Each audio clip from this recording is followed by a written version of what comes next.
নাহিদ কইছে এনসিপি ক্ষমতা আসবে 10 বছরের মধ্যে। এটা কি সম্ভব? সম্ভব, খুবই সম্ভব। কিন্তু হবে কিনা সেটা নির্ভর করবে এনসিপি তার রাজনৈতিক অবস্থান পরিচ্ছন্নভাবে বুঝতে পারতেছে কিনা তার। রাজনৈতিক দলগুলো তৈরি হয় যে রাজনৈতিক ধারা আছে সেটার উপরে ভিত্তি করে।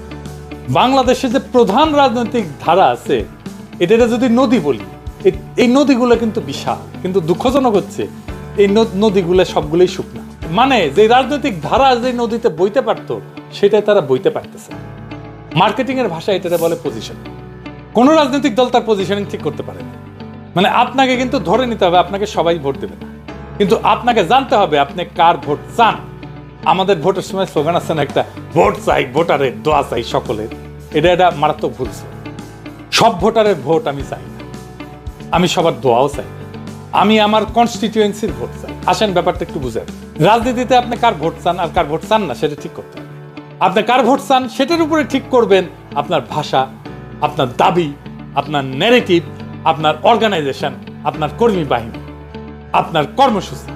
ধরেন আমি আমার ভিডিও দিয়ে উদাহরণটা দিই, মানে কেউ মনে করেন না আমার ভিডিও দিয়ে উদাহরণ দিতে আমার জন্য সুবিধা, আপনাদেরও বুঝতে সুবিধা হবে। আমার ভিডিও বাঙ্গু এলিটেরা দেখুক, এটা আমি চাই। আমি চাই দেখলে তারা আমরা গ্যাল পাবে। তাই ওরা কি করলে আমার গ্যালাবে সেটা বেশি করে, বেশি বার করে। বিএনপির জামাই কোটার বুদ্ধিজীবী আছে না, সে লিখেছে আমার নাকি এলিটদের ভ্যালিডেশন চাই। এই জামাই কোটার বুদ্ধিজীবী আমার বাপের ধন কি সাপে গেছে যে আমি এলিট ভ্যালিডেশন চামু? মানে এলিটদের আছেটা কি? তোকে আছেটা কি? সংখ্যায় কম, তোরা ভীরু, তোরা কাপুরুষ, তোরা চোর ডাকাত, তোরা দুর্বৃত্ত, তোরা করিস লুটপাট দেশের সম্পদ, তোরা কিপটা, পকেট থেকে টাকা বেরোয় না। আমি কোন আক্কেলে এই এলিট ভ্যালিডেশন চামু? আমি চাই ওরা আমার ভিডিও না দেখুক। আমার ব্যক্তিগত একাডেমিক বা পেশাগত জীবনে আমি যেটি যাবার পারছি, যেটি কম বেশি যেটি যাবার পারি, এটা বাঙ্গু এলিটদের মধ্যে আপনি হাতে গোনা কয়টারে পাইবেন আমার ধারে কাছে আসতে পারবে। কিন্তু তাও আমি ওই দলে যাবো না বাঙ্গু এলিটদের। আমি চাই আমার ভিডিও দেখুক গার্মেন্টস শ্রমিক, সিএনজি চালক, রিক্সাওয়ালা, কাজের বুয়া, বস্তিবাসী, সাধারণ সৈনিক, রাজমিস্ত্রি, বাস শ্রমিক। আমি চাই না আমার ভিডিও দেখুক মতিউর রহমান, মাহফুজা নাম, ছায়ানটি। আমি বরং উতলা হব যদি একজন দরিদ্র মানুষ আমার ভিডিও না দেখে, মাদ্রাসা ছাত্র যদি আমার ভিডিও না দেখে, জামাই কোটার বুদ্ধিজীবী না দেখুক আমার ভিডিও, আমি সেটাই চাই।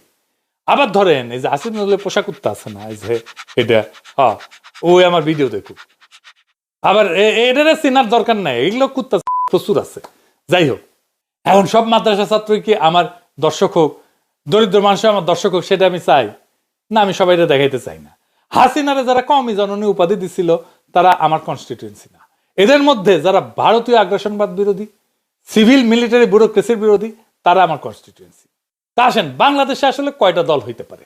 বাংলাদেশের 3টা বড় দল গঠিত হওয়ার সম্ভাবনা আছে। এখন কইতে পারেন বিএনপি জামাত তো 2টা বড় দল, হ্যাঁ ঠিক আছে, কিন্তু কোন দলই আসলে তার রাজনৈতিক পজিশনটা ঠিক করতে পারেনি। এবং রাজনৈতিক পজিশনিং যে ঠিক করতে হবে এ ধারণা আছে কিনা এটা কে জানে, আল্লাহ জানে। বিএনপি যে ডিজাস্টার করছে, তারা আওয়ামী লীগ হয়ে যাইতে চাইতেছে।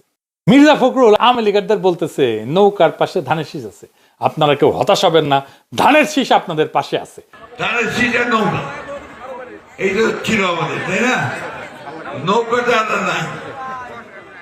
নৌকার যে কান্ডারি, যে মূল মাঝি, ও নৌকার সবগুলোকে ফেলে দিয়ে পাড়ায় চলে গেছে।